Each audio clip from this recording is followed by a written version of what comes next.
सभी मित्रों को गुड मॉर्निंग। आप सभी का अपने चैनल के ऊपर स्वागत है। आशा आप सब अच्छे होंगे, स्वस्थ होंगे। तो आज जो हम बात करेंगे वो करेंगे भारतीय साक्ष्य अधिनियम पे। भारतीय साक्ष्य अधिनियम में कुछ महत्वपूर्ण केस देखेंगे और क्या क्या साक्ष्य होते हैं जिनको कोर्ट में मान्य किया जाता है, उसके बारे में हम चर्चा करेंगे। ज्यादा समय न लेते हुए मुद्दे पर बात करते हैं। भारतीय साक्ष्य अधिनियम 2023, इसमें हम आज जो है हितबंध साक्षी, मर्डर और एक्सीडेंट में सीधा सबूत क्यों नहीं, अपराध तत्व, एक केस है सुरेश बनाम स्टेट ऑफ हरियाणा, हेतु और मौका, प्रत्येक साक्ष्य बनाम जो पारिस्थितिक साक्ष्य हैं उनके बारे में भी हम चर्चा करेंगे। आइए ज्यादा समय न लेते हुए शुरू करते हैं हम आज की क्लास में। अदालत में आप केवल वही सबूत पेश कर सकते हैं जो सीधे तौर पर केस से जुड़े हो। ठीक है, तो अदालत में हम वही सबूत पेश करेंगे, इधर उधर की बातें न करके वही सबूत पेश करेंगे जो सीधे केस से जुड़े हों, न कि इधर उधर की फालतू बातें। ठीक है, 4 भागों में तोड़कर समझते हैं इसको। आइए पहला जो तथ्य है उसके बारे में हम चर्चा करते हैं।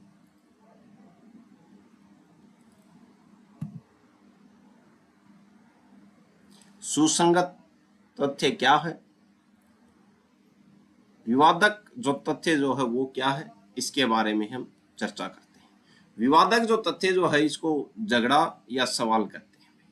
ठीक है, मुख्य झगड़ा या सवाल, यह वो मुख्य बात है जिस पर केस टिका होता है। ठीक है, जैसे क्या ड्राइवर ने लापरवाही से गाड़ी चलाकर एक्सीडेंट किया है, ये क्या भाई विवादक जो तथ्य है वो, या क्या राहुल ने मर्डर किया है। ठीक है, तो विवादक जो तथ्य जो है फैक्ट इन इशू, और सुसंगत जो तथ्य हैं उनके बारे में हम चर्चा कर रहे हैं। तो विवादक जो तथ्य जो है ये वो मुख्य बातें हैं जिस पर केस पूरा का पूरा केस टिका होता है। ठीक है, जैसे क्या ड्राइवर ने लापरवाही से गाड़ी चलाकर एक्सीडेंट किया है, या राहुल ने मर्डर किया है। सुसंगत तथ्य, जुड़ी हुई बातें। ठीक है, जो केस से जुड़ी हुई बातें, परिस्थितियों से जुड़ी हुई बातें, ये वो बातें या परिस्थितियां होती है जो मुख्य सवाल का जवाब ढूंढने में हमारी क्या करती है, मदद करते हैं। इनको बोलते हैं सुसंगत तथ्य। ठीक है भाई, अब हमने विवादक जो तथ्य थे उनके बारे में चर्चा की। ये मुख्य बातें हैं जो केस से सीधी सीधी जुड़ी हैं, जो केस पूरा विवादक जो तथ्य उन पर ही टिका होता है। सुसंगत जो तथ्य जो होते हैं वो हैं, ये वो बातें हैं या परिस्थितियां होती हैं जो मुख्य सवाल का जवाब ढूंढने में हमारी क्या करती हैं, मदद करती हैं। असंगत यानी कि फालतू बातें, एक्सीडेंट के वक्त सड़क पर एक कुत्ता भौंक रहा है। ठीक है भाई, अब तीसरी जो बात है वो फालतू बात। फालतू बातें कौन सी हैं, जैसे एक्सीडेंट के वक्त सड़क पर एक कुत्ता भौंक रहा था। ठीक है भाई, तो नॉर्मली इसका कुत्ते का केस से कोई लेना देना ही नहीं। ठीक है,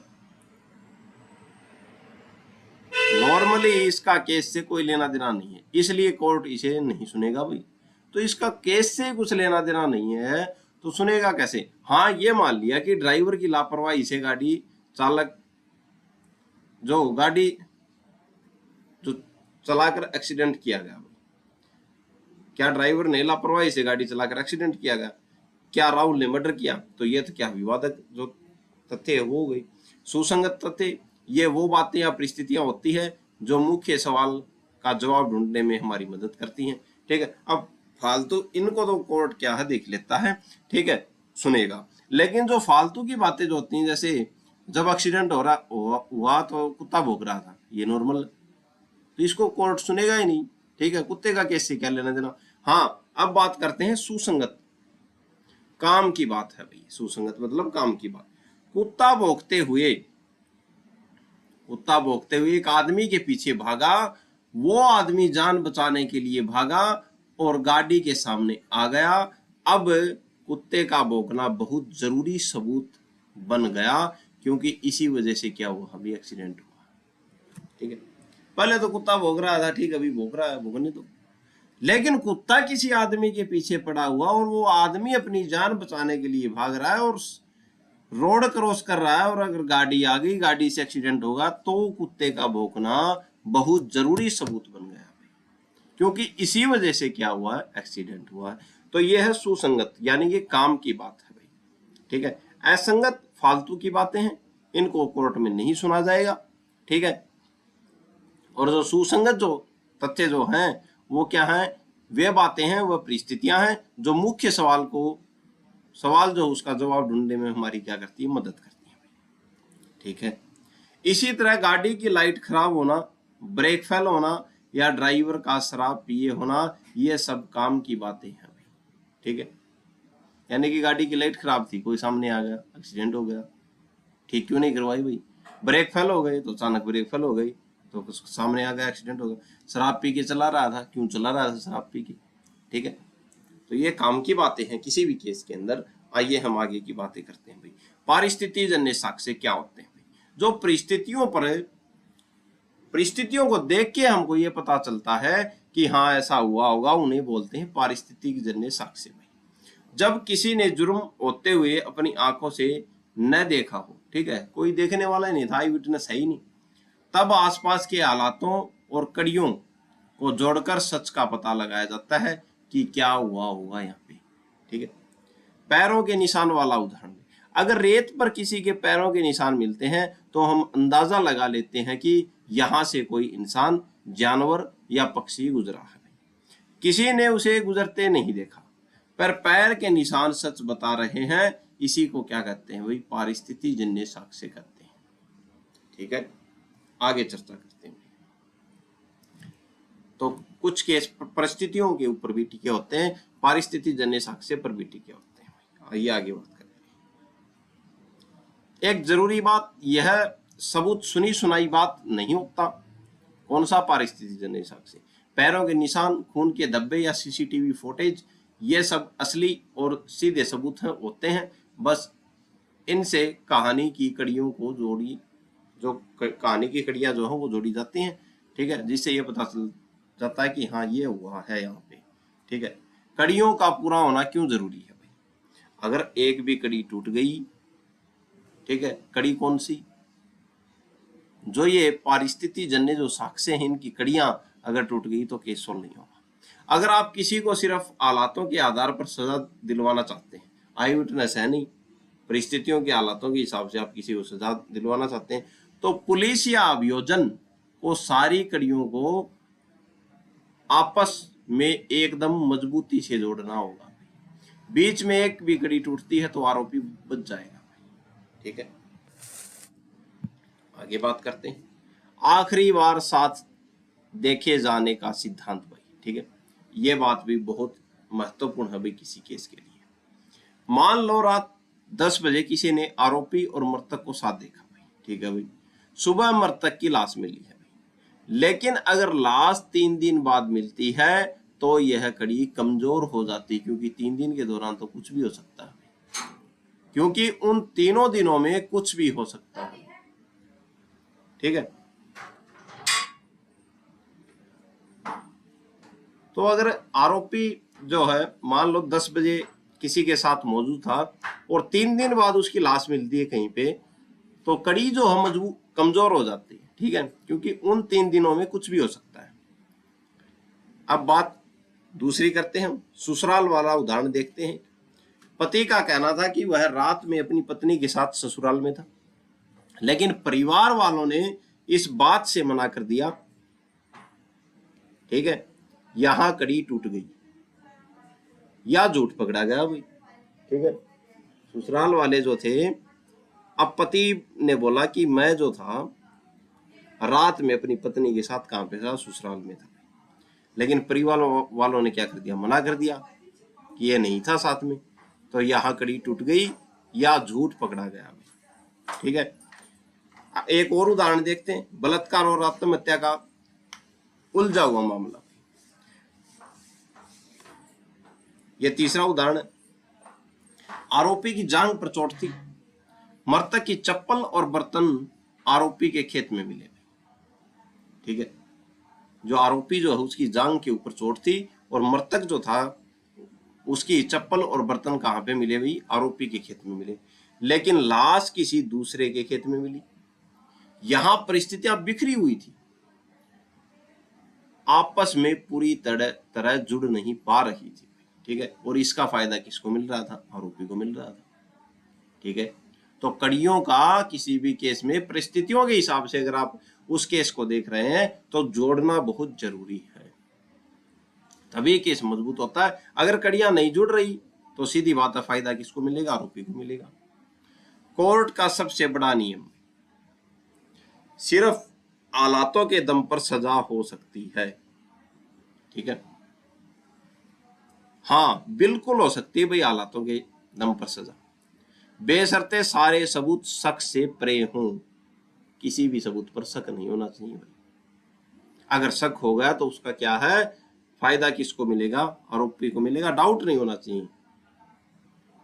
अगर दो रास्ते निकल रहे हों, अगर सबूतों को देखकर दो बातें निकल रही हों, एक ये कि आरोपी ने मर्डर किया और दूसरी ये कि शायद वो निर्दोष भी हो सकता है, तो कोर्ट हमेशा वो रास्ता चुनेगी जो आरोपी के फायदे में हो, यानी आरोपी को बेगुनाह मानकर छोड़ दिया जाएगा।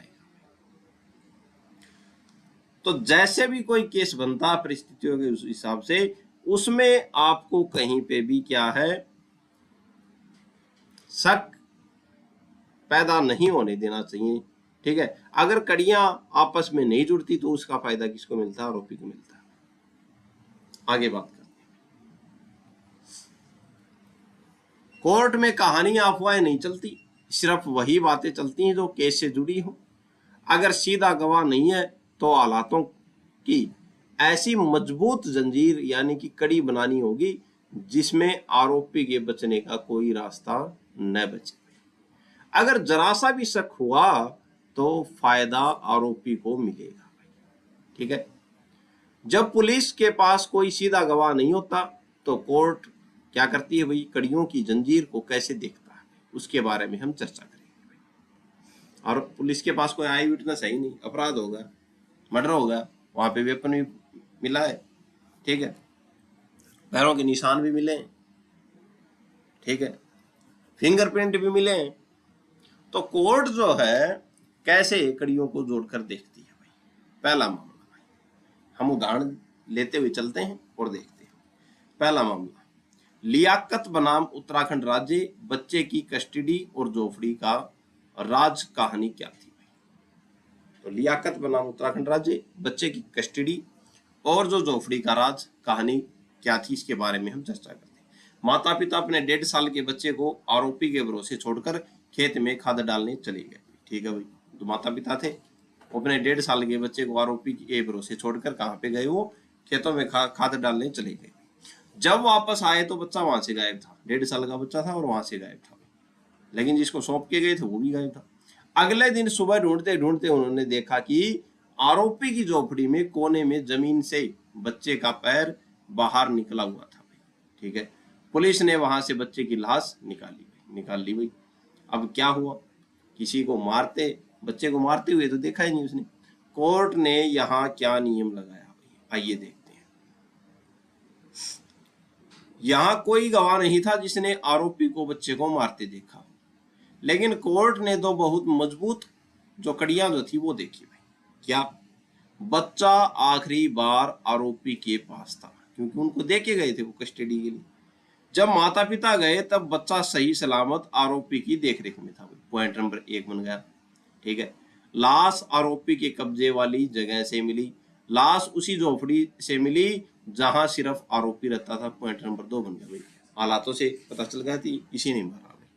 कोर्ट का बड़ा फैसला भाई। ठीक है, जस्टिस डॉक्टर अरिजीत का नियम, अरिजीत जो वसायत जो हैं इनका नियम क्या था? कोर्ट ने कहा कि जब बच्चा तुम्हारी देखरेख में था और लाश तुम्हारी ही झोपड़ी से मिली तो यह तुम्हारी जिम्मेदारी है कि तुम सच बताओ कि यह सब कैसे हुआ। कोर्ट ने ये बातें कही। अगर तुम चुप बैठ जाते हो या कोई बहाना नहीं बनाते तो तुम्हारी यह चुप्पी ही तुम्हारे खिलाफ सबसे बड़ी कड़ी बन जाएगी। ठीक है, इसी आधार पर उन्हें दोषी माना गया। ठीक है, आगे चर्चा करते हैं। दूसरा मामला, ब्रजराज ब्रजराज प्रसाद सिन्हा बनाम बिहार राज्य, पुलिस की झूठी कहानी। ठीक है, दूसरा मामला क्या था? ब्रजराज प्रसाद सिन्हा बनाम बिहार राज्य, पुलिस की झूठी कहानी क्या थी इसमें? एक पुलिस थाने के इंचार्ज यानी कि थानेदार पर आरोप था कि उसने चलती गाड़ी में बैठे लोगों पर गोली चलाकर उन्हें मार दिया। ठीक है भाई, एक जो पुलिस वाला था, पुलिस थाने के इंचार्ज यानी कि थानेदार पर आरोप था कि उसने चलती गाड़ी में बैठे लोगों पर गोली चलाकर उन्हें मार दिया। ठीक है भाई, आरोप था, गाड़ी चल रही थी, गाड़ी चलती गाड़ी पर गोली चलाकर उन्होंने मार दिया भाई, लोगों को मार दिया भाई। पुलिस का बहाना, पुलिस ने क्या क्या बहाना बनाया यहाँ पे? पुलिस वालों ने कहा कि पहले उन लोगों ने हम पर गोली चलाई थी। ठीक है, पुलिस का बहाना क्या था कि पुलिस वालों ने कहा कि पहले उन लोगों ने हम पर गोली चलाई थी, हमने तो आत्मरक्षा में गोली चलाई, सेल्फ डिफेंस में गोली चलाई। ठीक है, यह पुलिस ने अपना डिफेंस रख दिया। अब मामला क्या हुआ? कोर्ट ने विज्ञान और आलातों से झूठ कैसे पकड़ा भाई? कोर्ट ने छोटी छोटी कड़ियों को जोड़ा।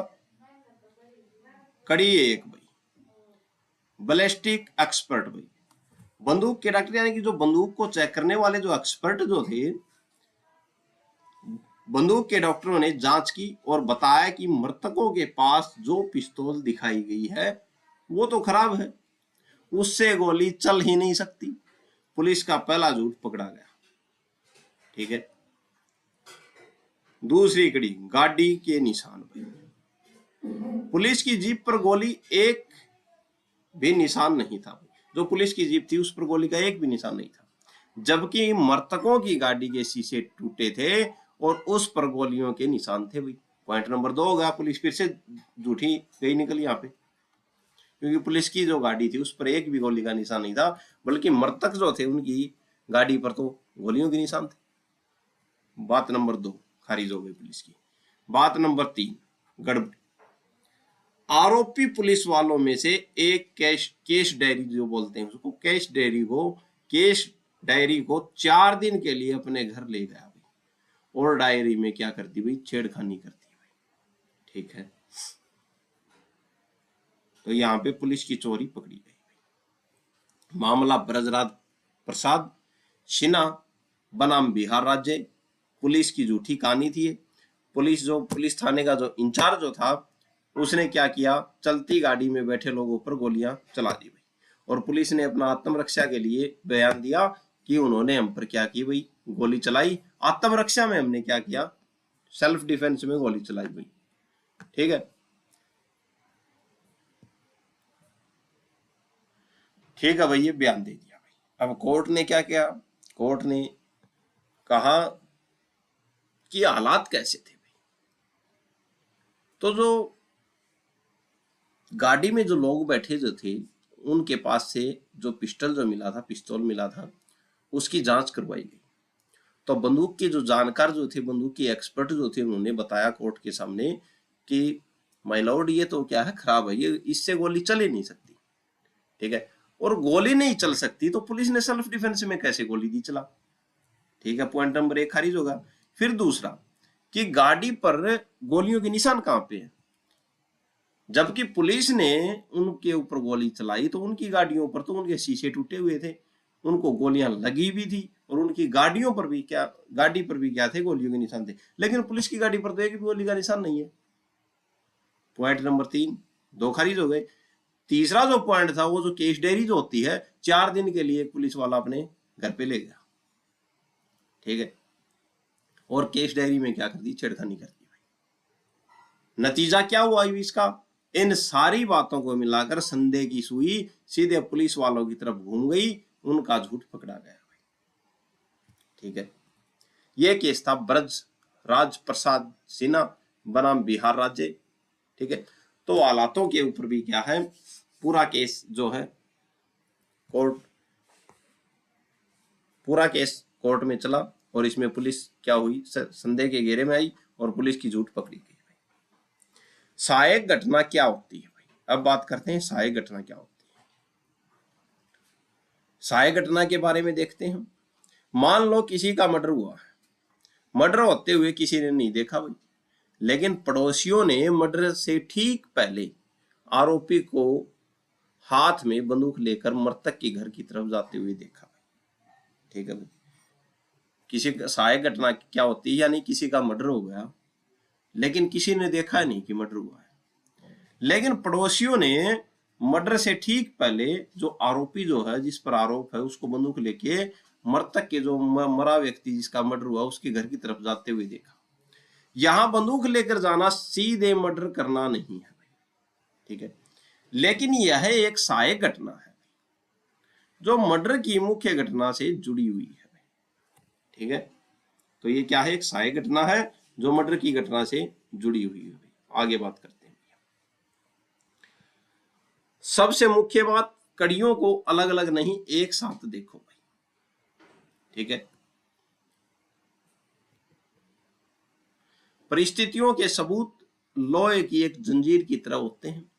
अगर आप जंजीर की हर कड़ी को अलग अलग करके देखोगे तो वो सिर्फ एक छोटा सा लोहे का टुकड़ा लगेगी, जैसे झोपड़ी में लाश मिलना।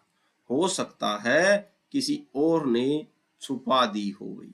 ठीक है, अगर इनको, ये जो कड़ियां जो हैं, इनको अलग अलग करके देखते तो क्या है, दिमाग ऐसा बोलता कि झोपड़ी में लाश मिली, हो सकता है किसी और ने भी छुपा दी हो। आरोपी का चुप रहना, ठीक है, ये आरोपी चुप है, हो सकता है किसी ने डरा दिया हो, लेकिन वो पूरी कड़ी न्यायालय ने जोड़ी कि मर्डर से पहले बच्चे को इसकी कस्टडी में छोड़ के गए थे जिंदा।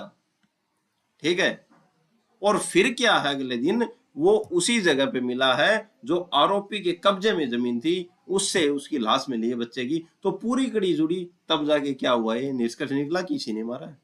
और फिर पूछा गया तो उसने, वो चुप ही रहा, कुछ बोला ही नहीं, तो सीधा इसी ने मारा है। परिस्थितियां बोलती है। लेकिन जब कोर्ट इन दोनों कड़ियों को एक साथ जोड़कर देखता है तब वो एक मजबूत जंजीर बन जाती है जिसे तोड़ना नामुमकिन होता है। कोर्ट कहता है कि परिस्थितियों को अलग अलग करके मत देखो, उन्हें एक पूरी तस्वीर के रूप में देखो। अगर वो तस्वीर साफ साफ इशारा कर रही है कि जुर्म आरोपी ने ही किया है तो उसे सजा जरूर मिलेगी। ठीक है, अगर कोई आरोपी कस्टडी में था और उसके साथ कुछ गलत होता है तो आपको जवाब देना पड़ेगा। चुप्पी आपको अपराधी साबित कर सकती है। कानून वैज्ञानिक सबूतों और हालातों से झूठ को पकड़ लेता है, पुलिस वाले केस में जैसे हुआ था। शक के घेरे में कभी कड़ियों को अलग अलग करके कमजोर नहीं किया जा सकता। पूरी कोर्ट पूरी जंजीर को एक साथ देखता है। ठीक है, आगे चर्चा करते हैं। एक और केस देखते हैं, एक दिल दहला देने वाला केस स्टडी हम यहाँ पे देखते हैं और कोर्ट के दो बड़े नियमों को भी इस केस में हम समझेंगे। आइए, उस लड़की के मर्डर का केस स्टडी के बारे में, एक लड़की थी उसके बारे में जो केस था उसके बारे में हम चर्चा करते हैं।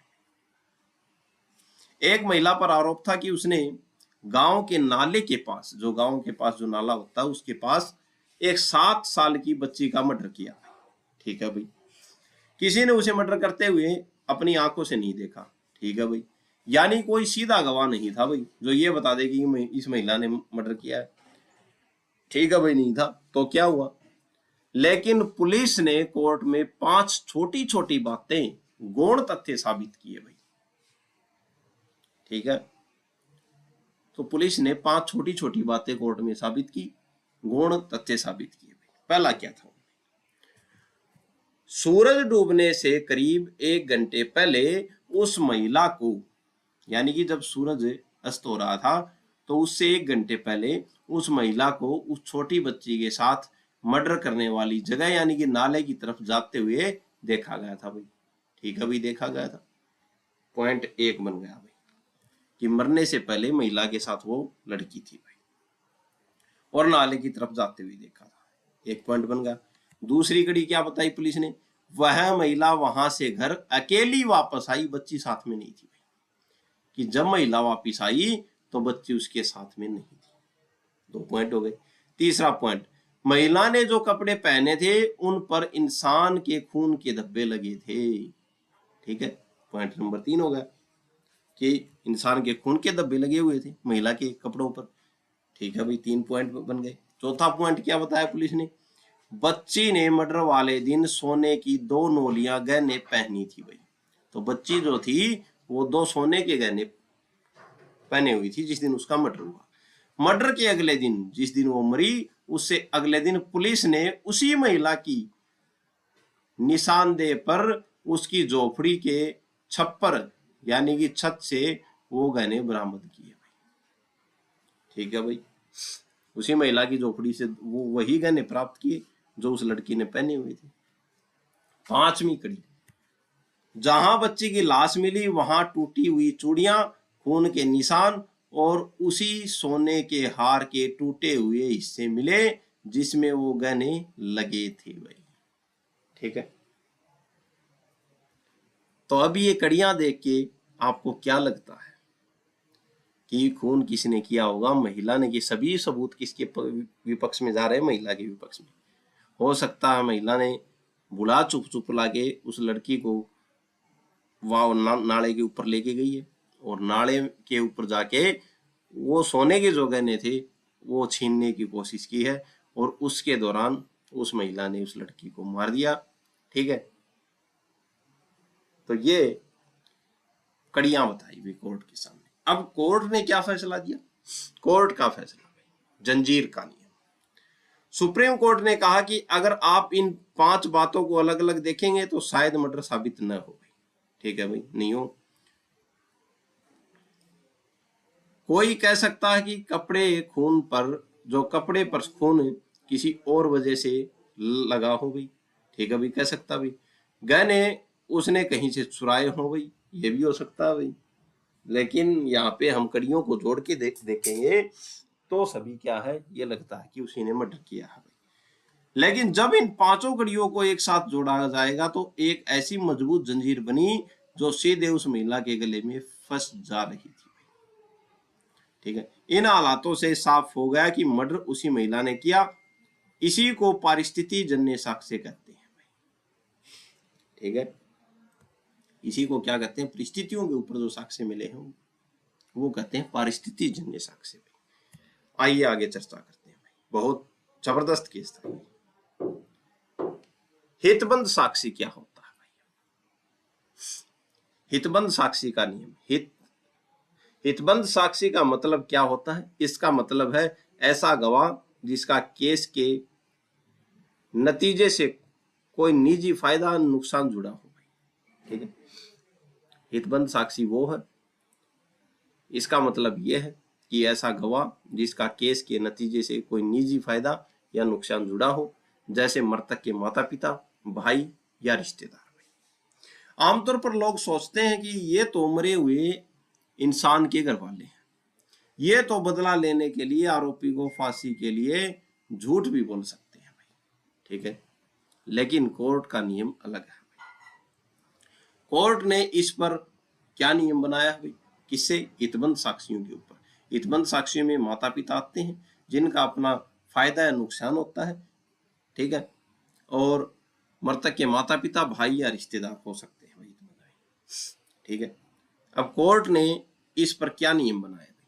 कोई पाबंदी नहीं है भाई। कानून में ऐसा कोई नियम नहीं है कि रिश्तेदारों या जान पहचान वालों की गवाही पर भरोसा करके सजा नहीं दी जा सके भाई। ठीक है, तो ऐसा कोई नियम नहीं है जो जान पहचान वालों की गवाही पर भरोसा करके सजा नहीं दी जानी चाहिए। सजा दी जाती है भाई। ठीक है, आइए देखते हैं। सावधानी जरूरी है भाई इसमें। कोर्ट कहता है कि जब गवाह रिश्तेदार या क्या है भाई, कोई रिलेटेड है भाई, तो जज साहब को उसकी बात बहुत ध्यान से और सावधानी से सुननी चाहिए भाई। ठीक है भाई, ताकि यह पक्का हो सके कि वो किसी दुश्मनी में झूठ तो नहीं बोल रहा। ठीक है भाई, गांव की सच्चाई, अब गांव में लगा लो दो पक्ष हैं, दोनों में झगड़ा हो गया तो तीसरा आदमी कोई भी गवाही देने नहीं आएगा। ठीक है, कोर्ट ने एक बहुत कड़वी और सच्ची बात कही है यहाँ पे गांव की सच्चाई के बारे में। आजकल जिन गांवों में गुटबाजी यानी कि लड़ाई झगड़े होते हैं, वहां कोई बाहर का अनजान आदमी कोर्ट में गवाही देने नहीं आता भाई। ऐसे मामलों में सिर्फ घर वाले या आसपास के लोग ही स्वाभाविक गवाह होते हैं, इसलिए उनकी गवाही को सिर्फ इसलिए खारिज नहीं किया जा सकता कि वे रिश्तेदार हैं। ठीक है, ये बात भी न्यायालय ने कही। मर्डर और एक्सीडेंट में सीधा सबूत क्यों नहीं मिलता भाई, आइए बात करते हैं।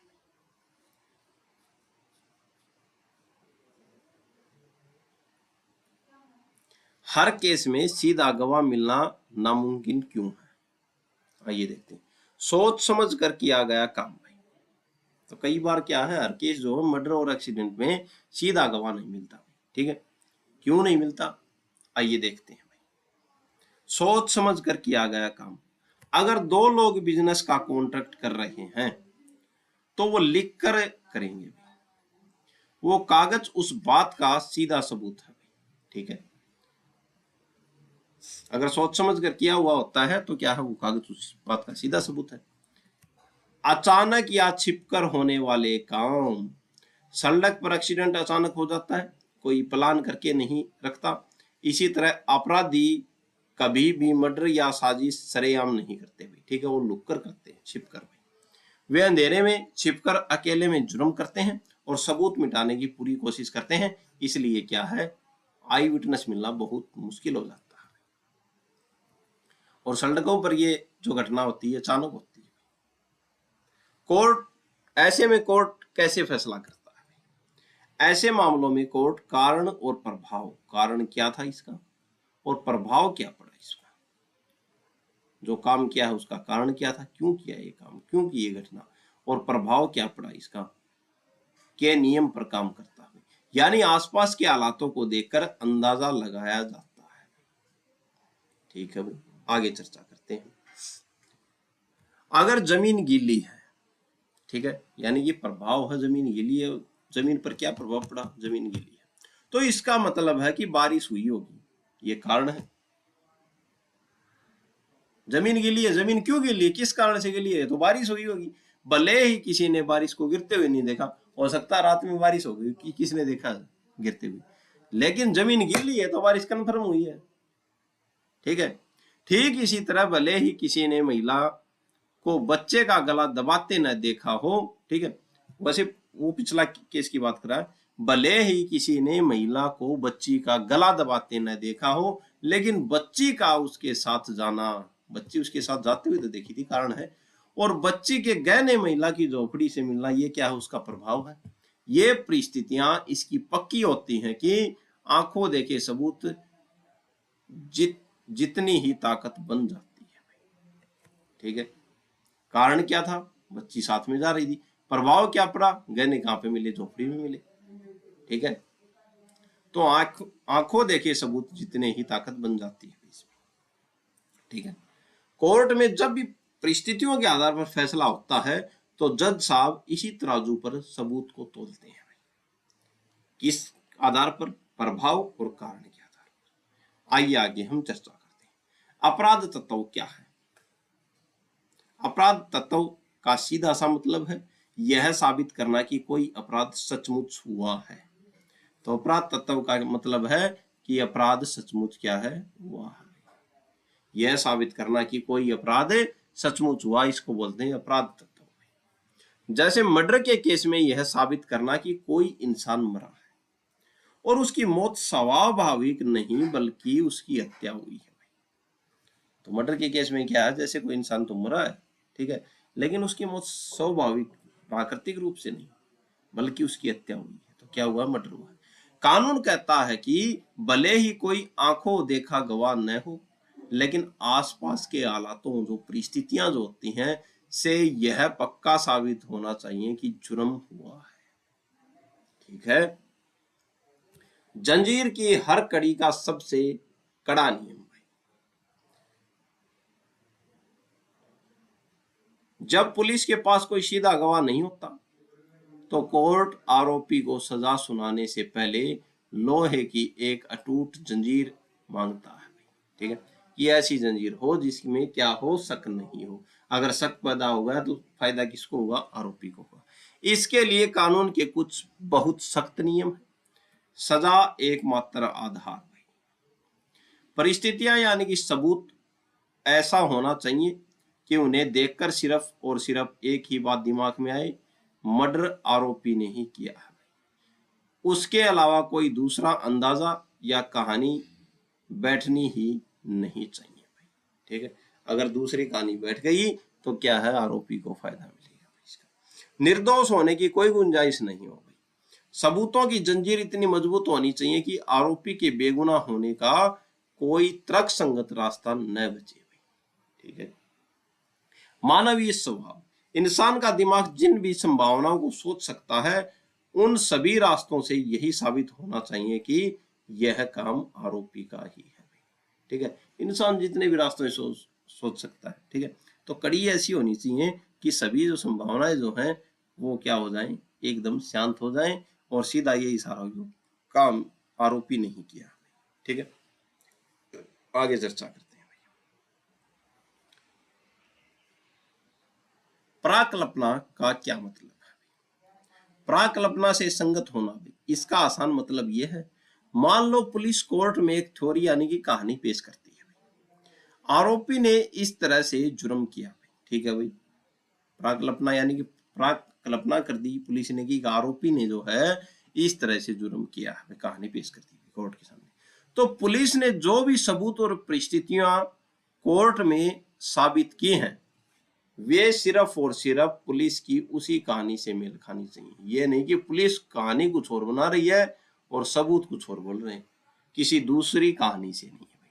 ठीक है, इसको बोलते हैं प्राक कल्पना। ठीक है, आगे बात करते हैं, जज साहब का गोल्डन रूल क्या है, अंतिम नियम क्या है। यदि दो विचार संभव हों तो न्यायालय को अभियुक्त के पक्ष वाले विचार को मानना चाहिए भाई।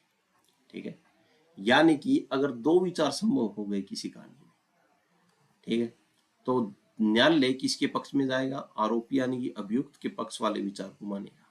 ठीक है, इसे एक उदाहरण से समझो।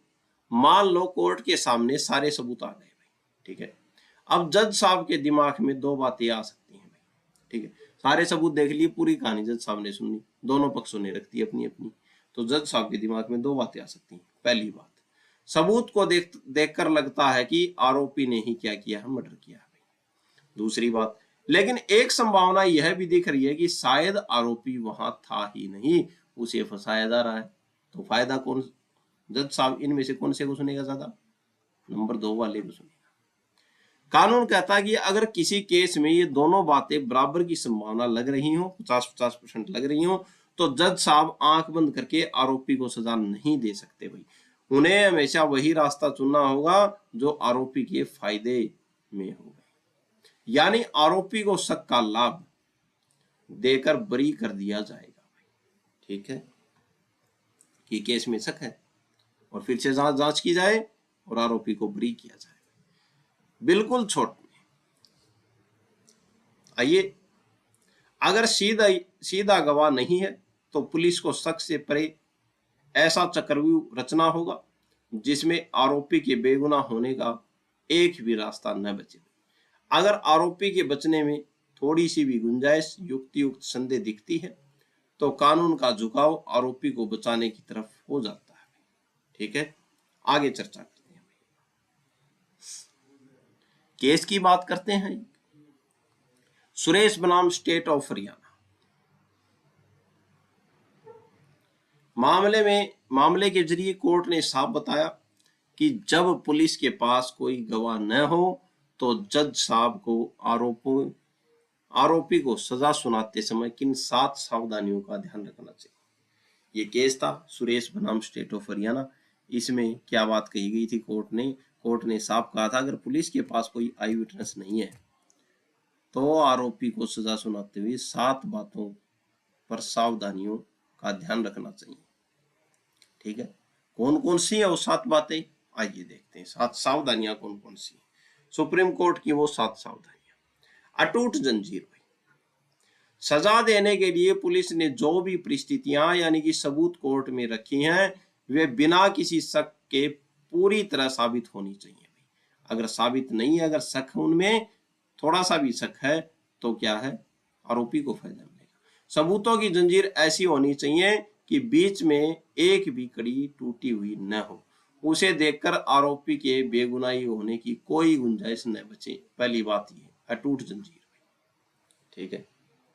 बात नंबर 2, सिर्फ और सिर्फ आरोपी। सबूत ऐसे होने चाहिए कि चीख चीख कर सिर्फ एक ही बात कहें, यह अपराध समस्त मानवीय संभावनाओं के अनुसार सिर्फ और सिर्फ इसी आरोपी ने किया है, किसी दूसरे ने नहीं। ठीक है भाई।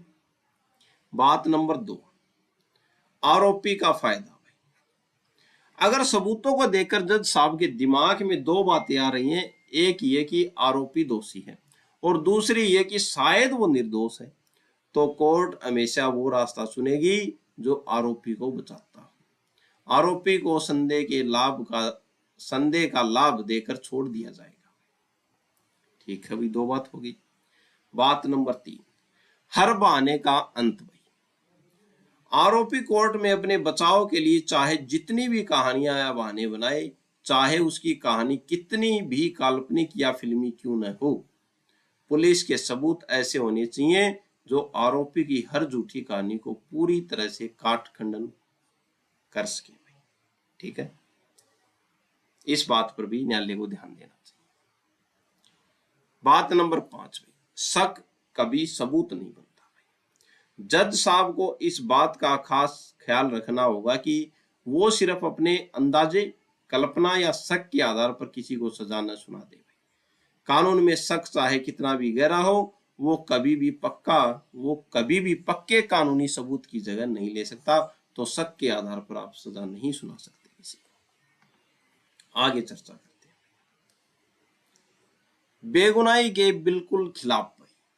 जो भी परिस्थितियां कोर्ट के सामने आए वे न सिर्फ आरोपी को गुनहगार साबित करती हों, गुनहगार तो साबित करना ही है, बल्कि वो ऐसी होनी चाहिए जो आरोपी को बेगुनाही का पूरी तरह से रास्ता बंद कर दें, यानी उसकी बेगुनाही के बिल्कुल उल्ट हो, बेगुनाही साबित ही नहीं।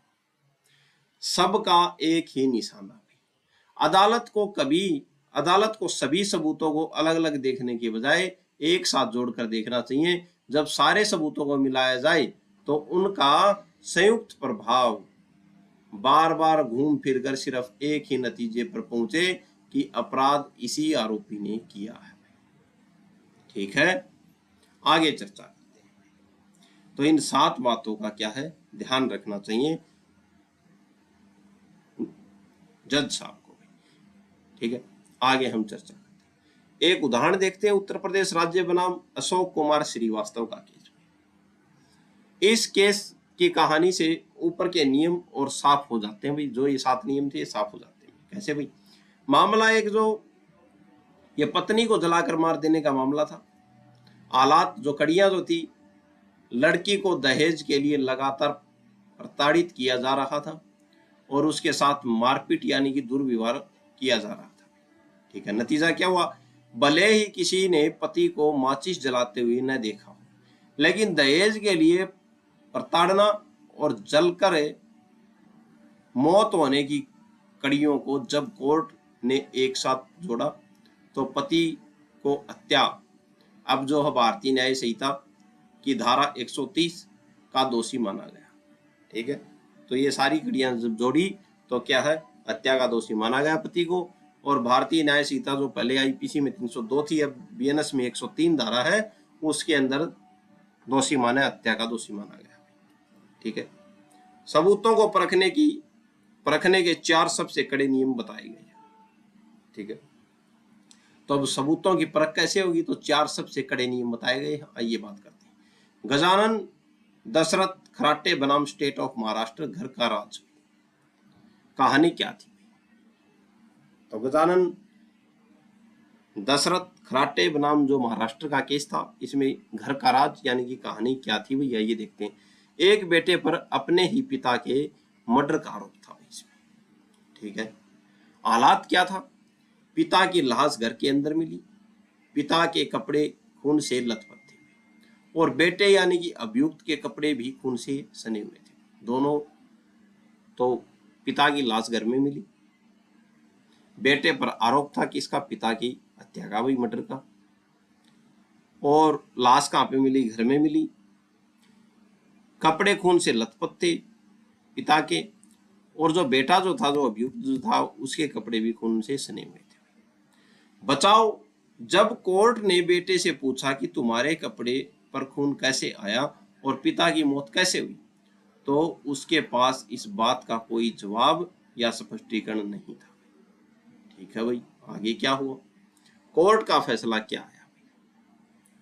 कोर्ट ने कहा कि जब घटना घर के अंदर हुई है, लाश अंदर है और तुम्हारे कपड़े पर भी खून है, तो यह तुम्हारी जिम्मेदारी थी कि तुम सच बताते भाई। ठीक है, तुम्हारी चुप्पी और कपड़ों का खून यह साबित करने के लिए काफी है कि मर्डर तुमने ही किया है। इसी आधार पर उसे सजा हुई भाई। ठीक है भाई, एक अनोखा नियम, जब हालातों का सबूत गवाह से बड़ा हो, जब हालातों के जो सबूत हैं वो गवाह से बड़े हों।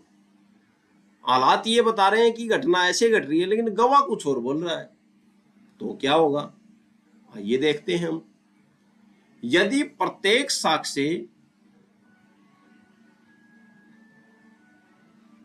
संदिग्ध प्रतीत होता हो, तो पारिस्थिति जन्य साक्ष्य को प्रत्येक साक्ष्य पर वरीयता दी जा सकती है भाई। क्या बोल रहा है?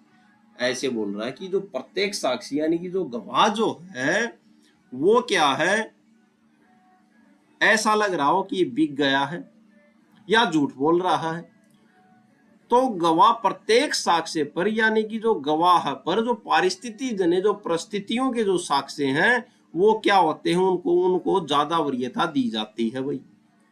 आइए बात करते हैं इसका क्या मतलब है। आमतौर पर लोग सोचते हैं कि आंखों देखा गवाह सबसे बड़ा होता है, लेकिन कानून कहता है कि इंसान झूठ बोल सकता है लेकिन परिस्थितियां झूठ नहीं बोल सकती भाई।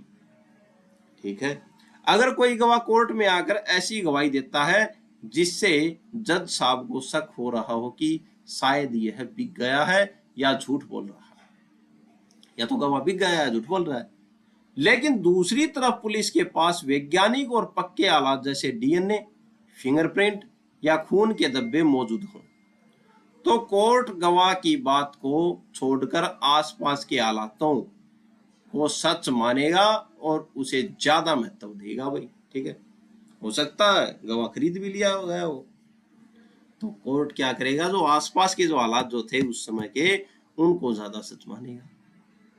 ठीक है, कोर्ट की 4 सबसे बड़ी जरूरतें भाई।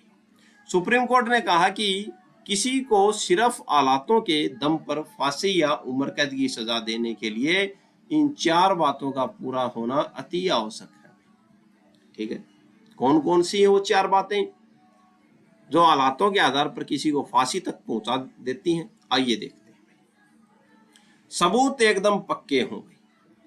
जिन परिस्थितियों के आधार पर पुलिस आरोपी को फंसा रही है वो बातें 100% सच साबित होनी चाहिए। उन सबूतों की सच्चाई पर कोई शक नहीं होना चाहिए, जैसे कपड़े पर खून इंसान का ही हो और वो मैच हो गया हो। ठीक है, तो 100% सच हो, सबूत एकदम पक्का हो। बात नंबर 2 कौन सी है? सब मिलाकर एक ही बात कर रहे हो, यानी कि पूरी कड़ियां एक ही बात कर रही हो कि खून इसने किया। जब सारे सबूतों को एक साथ मिलाकर देखा जाए तो वो सिर्फ और सिर्फ आरोपी के गुनाह की तरफ इशारा करते हो भाई। बात नंबर 2 हो गई। बात नंबर 3 भी, फैसला आखिरी होना चाहिए। सबूतों का स्वभाव ऐसा होना चाहिए कि उन्हें देखने के बाद आरोपी के अलावा किसी भी दूसरे इंसान का नाम दिमाग में आ ही नहीं रहा। ठीक है, तो आखिरी फैसला होना चाहिए कि सबूतों को देखने के बाद ऐसा लगे कि अपराध इसी आरोपी ने किया है, किसी दूसरे का नाम दिमाग में न आए। बात नंबर 4, नैतिक निश्चितता। ठीक है, जज साहब का दिल और दिमाग पूरी तरह से संतुष्ट होना चाहिए कि हाँ, हर मानवीय संभावना को देखने के बाद यही तय होता है कि मुजरिम यही है, शक की कोई गुंजाइश न बचे। ठीक है, आगे चर्चा करते हैं। एतु और मौका का खेल, एतु और जो मौका जो है इसका क्या खेल है उसके बारे में हम चर्चा करेंगे। अगर केस में कोई गवाह नहीं है तो कोर्ट दो खास चीजें देखती है। मान लो कोई केस हो गया, कोई घटना घट गई, उसमें कोई गवाह ही नहीं है, ठीक है, तो जज साहब जो कोर्ट जो है दो बातें देखती है। कौन कौन सी? एक तो है हेतु, मोटिव, आरोपी का मृतक से क्या झगड़ा था, मर्डर करने की वजह क्या थी, जैसे जमीन का लालच, पुरानी दुश्मनी या गुस्सा। तो पहले तो कोर्ट देखेगा कि हेतु क्या था, मकसद क्या था, क्यों किया मर्डर, क्या पहले झगड़ा था, मर्डर करने की वजह क्या थी, क्या जमीन का लालच था या पुरानी दुश्मनी थी। दूसरा क्या देखेगा? दूसरा देखेगा मौका। अगर मर्डर के वक्त आरोपी को वहां होने का पूरा मौका मिला था, जैसे घर में दोनों अकेले थे, ठीक है, तो दूसरा देखा जाएगा मौका की आरोपी कहां पे था उस समय। ठीक है, आइए आगे बात करते हैं। तो हेतु और मौका, जज साहब अगर गवाह नहीं है तो इन दो चीजों को देखते हैं भी कोर्ट इन दो चीजों, खास चीजों को देखता है। कानून का नियम क्या है? अगर पुलिस यह साबित कर दे कि आरोपी के पास मर्डर करने की वजह, मोटिव भी था, उसे मर्डर करने का मौका भी मिला और आरोपी के पास अपनी बेगुनाही का कोई जवाब नहीं है, तो कोर्ट मान लेगा कि किसी तीसरे इंसान ने मर्डर नहीं किया बल्कि इसी आरोपी ने किया। इसी आधार पर उसे दोष सिद्ध यानी अपराधी करार कर दिया जा सकता है। ठीक है, आगे बात करते हैं हम। सुप्रीम कोर्ट के दो बड़े फैसलों के साथ यह भी समझाया गया है कि गवाहों के सबूत और आलातों के सबूत में क्या अंतर और क्या कमियां होती हैं। ठीक है, यानी कि गवाहों के सबूत और आलातों के सबूत में क्या क्या अंतर और क्या कमियां होती हैं। आइए देखते हैं, दो केस हैं उनके बारे में हम चर्चा करते हैं। चिचेगा रेड्डी बनाम स्टेट ऑफ आंध्र प्रदेश वही पुराना पक्का नियम है। इस केस में सुप्रीम कोर्ट ने परिस्थितियों के आधार पर सजा देने के अपने गोल्डन रूल को फिर से दोहराया। क्या बोला न्यायालय बोला 100 सबूत 100% पक्के होंगे। जिन हालातों के दम पर आरोपी को गुनहगार कहा जा रहा है वो पूरी तरह साबित होने चाहिए। ठीक है, अटूट जंजीर, सबूतों की जंजीर कहीं से भी टूटी हुई न हो। अगर वहां पे गवाह नहीं है तो कोई दूसरा रास्ता न हो, सारे सबूत सिर्फ और सिर्फ आरोपी के गुनाह दोषिता से मेल खाते हो और उसकी बेगुनाही का हर रास्ता पूरी तरह से बंद करते हैं। ठीक है, तो ये बातें फिर से दोहराई थी सुप्रीम कोर्ट ने। आइए आगे बात करते हैं। गोडे लक्ष्मी मंगराजू बनाम आंध्र प्रदेश राज्य, सबूतों को अलग अलग मत करो। ठीक है, तो गोडे लक्ष्मी मंगूराज राजू बनाम आंध्र प्रदेश केस में बात कही थी कि सबूतों को अलग अलग मत देखो, एक कड़ी जोड़कर देखो। इस केस में कोर्ट ने एक बहुत ही कमाल की बात कही थी, एक परिस्थिति को बाकी सब से अलग करके उसका कोई अलग मतलब नहीं निकालना चाहिए। ठीक है, इसका क्या मतलब है? कोर्ट ने कहा कि परिस्थिति जन्य साक्ष्य में सारे सबूत एक दूसरे का हिस्सा होते हैं। आपको उन सभी को एक साथ मिलाकर उनका संचयी प्रभाव देखना चाहिए कि क्या प्रभाव हुआ मर्डर करने का। ठीक है भाई, उदाहरण, अगर एक आदमी के पास चाकू मिला तो यह मर्डर का सबूत नहीं है भाई। अगर उसके कपड़ों पर खून मिला तो भी यह मर्डर का सबूत नहीं है भाई। लेकिन अगर वो मर्डर की जगह पर देखा गया, उसके पास चाकू भी था और कपड़ों पर मृतक का खून भी मिला, तो इन सब को एक साथ मिलाकर देखने पर मर्डर साबित हो जाता है भाई। अलग अलग देखने पर इनका मतलब बदल जा सकता है भाई, लेकिन साथ देखने पर सच सामने आ जाता है। ठीक है, तो गोडे लक्ष्मी मंगराजू बनाम आंध्र प्रदेश केस में न्यायालय ने कहा कि सबूतों को अलग अलग करके मत देखो, सबको एक साथ देखो। ठीक है। एक उलझा हुआ मामला, जब गवाहों की बात संदिग्ध हो गई हो। ठीक है, यानी कि गवाह पलट गए। आइए बात करते हैं। एक केस का जिक्र है जहां गवाहों की गवाही पर कोर्ट को शक हो गया हो। शक, गवाही शक पर आ गई हो। क्या हुआ था भाई? एक चश्मोदीन गवाह, आई विटनेस जो था, ने कोर्ट में कह दिया कि मौका ए वारदात यानी कि क्राइम सीन पर बाकी के 2 गवाह मौजूद ही नहीं थे। ठीक है, यानी कि 3 गवाह थे और एक गवाह ने कह दिया कि जो बाकी के 2 गवाह थे, जब क्राइम सीन हुआ, वारदात हुई, उस समय मौजूद ही नहीं थे। ठीक है भाई। दूसरा झूठ, यानी कि शंका क्या हुई? एक महिला गवाह ने कहा कि मैं सुबह से ही मृतक के साथ थी। ठीक है भाई। एक महिला जो गवाह थी वह बोली कि मैं सुबह से ही क्या थी, मृतक के साथ थी। लेकिन उसने यह मानने से इनकार कर दिया कि उन्होंने साथ में खाना खाया। ठीक है। एक महिला जो थी वो बोली मृतक के साथ थी पूरे दिन से। तो वकील साहब बोले कि आपने उनके साथ खाना खाया? उन्होंने मना कर दिया कि मैंने उनके साथ खाना नहीं खाया। तो आप उनके साथ पूरे दिन से कैसे थे? नतीजा क्या हुआ? गवाहों को आपस की बातें मेल नहीं खा रही थी भाई, और अजीब थी भाई।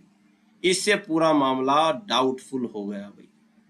ठीक है, डाउट में आ गया, शक के दायरे में आ गया। कोर्ट ने कहा कि ऐसे गवाहों पर भरोसा नहीं किया जा सकता और अभियुक्त की दोष मुक्ति, आरोपी को बरी करना ही सही फैसला था। ठीक है भाई। प्रत्येक साक्ष्य बनाम पारिस्थितिकी साक्ष्य भाई,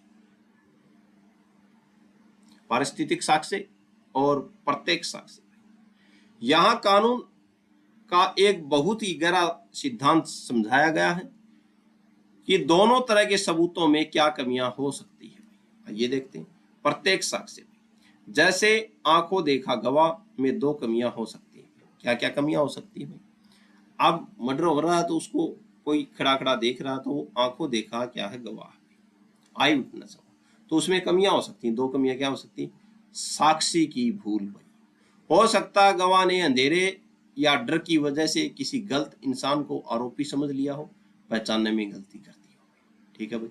मिथ्या भाषण, हो सकता है गवाह किसी दुश्मनी या लालच में कोर्ट में आकर साफ साफ झूठ बोल रहा हो। 2 कारण हो सकते हैं भाई इसमें, प्रत्येक साक्ष्य में। हो सकता है या तो अंधेरे में या डर की वजह से किसी गलत इंसान को आरोपी समझ लिया हो, पहचानने में गलती हो गई, या वो किसी दुश्मनी या लाचारी की वजह से, लालच की वजह से झूठ बोल रहा है। ठीक है, आइए आगे बात करते हैं। ये है प्रत्येक साक्ष्य में कमियां। अब जो पारिस्थितिक साक्ष्य जो होती है उसमें कमियां क्या है? पारिस्थितिक साक्ष्य में इन दोनों के अलावा एक तीसरी बड़ी कमी हो सकती है। 2 कमियां तो ये हो गई भाई, तीसरी बड़ी कमी क्या है? अदालत की गलतफहमी भाई। इसमें गवाह तो झूठ नहीं बोल रहा होता क्योंकि सबूत वैज्ञानिक होते हैं, जैसे खून, फिंगरप्रिंट, लेकिन जज साहब उन सबूतों को देखकर जो अंदाजा निष्कर्ष निकाल रहे हैं वो गलत हो सकता है। तो इसमें अदालत की क्या होती है? गलतफहमी हो सकती है पारिस्थितिक साक्ष्य में, कि जज साहब जो देखकर जो अंदाजा लगा रहे हैं, जो अंदाजा निष्कर्ष निकाल रहे हैं, हो सकता है वो गलत हो। जैसे किसी के कमरे में लाश मिली और आरोपी वहां खड़ा था, जज साहब ने अंदाजा लगाया कि इसी ने मर्डर किया है। ठीक है, लेकिन हो सकता है कि वो मर्डर होने के बाद वहां सिर्फ मदद करने पहुंचा हो। यहां परिस्थिति सच है पर कोर्ट का अंदाजा गलत हो सकता है। परिस्थिति सच है, मर्डर हुआ उस कमरे में, वो व्यक्ति खड़ा है, लेकिन अंदाजा गलत हो सकता है। हो सकता है वो मदद करने आया हो, उसके हाथ में न तो कोई चाकू था, न कोई वेपन था, और न उसके खून पर उसके जो कपड़ों पर खून के छींटे लगे हुए थे। ठीक है, हो सकता है मदद करने आया हो। लेकिन परिस्थितियों का सबसे बड़ा गुण क्या है भाई? इन सब कमियों के बाद भी परिस्थितियों के साक्ष्य में एक बहुत बड़ा गुण यानी कि खूबी होती है, जिसे कानून की दुनिया में एक मशहूर कहावत के रूप में जाना जाता है। क्या खूबी होती है भाई? आइए देखते हैं। साक्षी यानी कि इंसान झूठ बोल सकता है, लेकिन परिस्थितियां, हालात कभी झूठ नहीं बोलती। ये क्या है, इनमें खूबी होती है भाई, पारिस्थितिक जो साक्ष्य जो होते हैं। इंसान को डराया जा सकता है, उसे पैसे देकर बदला जा सकता है, लेकिन क्राइम सीन पर छूटे फिंगरप्रिंट, डीएनए, आरोपी के कपड़ों पर लगा खून कभी झूठ नहीं बोलता। ठीक है, तो आज जो है हमने साक्ष्य अधिनियम में बहुत महत्वपूर्ण बातों पर चर्चा की। ठीक है, और आज के लिए इतना ही। आशा है आप सबको समझ में आया होगा। चैनल को ज़्यादा से ज़्यादा शेयर करें, अपने मित्रों तक पहुंचाएं और ज़्यादा से ज़्यादा लाइक करें। आज के लिए इतना ही। धन्यवाद, धन्यवाद, धन्यवाद।